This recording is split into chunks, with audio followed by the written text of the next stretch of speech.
কবিতাটিৰ শিৰোনাম বিশ্বশিল্পী, কবি জ্যোতিপ্ৰসাদ আগৰৱালা। কবিতাটি পাঠ কৰিছোঁ ববি বৰা মেধিয়ে। বিশ্বশিল্পী।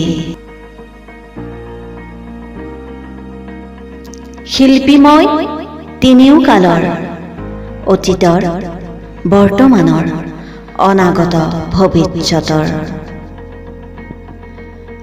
আদিতেই যাত্ৰা কৰি অনাদিলে যাওঁ, ধ্বংসৰ মাজেদি মই ৰূপান্তৰেদি ৰূপ পাই নৱতম সৃষ্টিৰ শলিতা জ্বলাওঁ।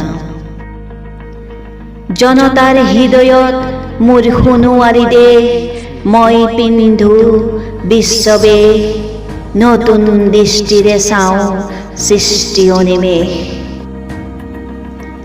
নানা ভাষা, নানা আশা, নানা জাতি বৰ্ণজনী, মই শুনো ঋণী ঋণী বিশ্ব জনতাৰ এক অপূৰ্ব সংগীত। সেই সংগীতৰ প্ৰতিধ্বনি তোলো মোৰ গানে, সুৰ সাম্যৰ সমৃদ্ধিৰ সৌন্দৰ্যৰ মহামহত্বৰ, পাতিবলে শান্তিৰ নৱলোক এই পৃথিৱীত। মোৰ কল্পনা মেধা বৃদ্ধি মনিষাৰে মোক কৰি সংস্কৃতিৰ অপূৰ্ব আধাৰ, মোকে শলিতা কৰি জ্বলাওঁ বিশ্ব চাকি, বিশ্ব জনতা পূজাৰ। সেই পূজাৰ প্ৰধান অক্ষ কৰি মই দিওঁ উপহাৰ, মোকে কৰি সুৰুষ প্ৰচাৰ। বিশ্বজুৰি জনতাৰ জয় জয়কাৰ হওক, জয় জয়কাৰ।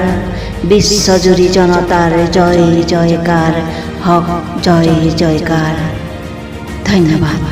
যদি ভাল পালে অনুগ্ৰহ কৰি লাইক কৰিব, ছাবস্ক্ৰাইব কৰিব, কমেণ্ট কৰিব, লগতে শ্বেয়াৰ কৰিবলৈ নেপাহৰিব।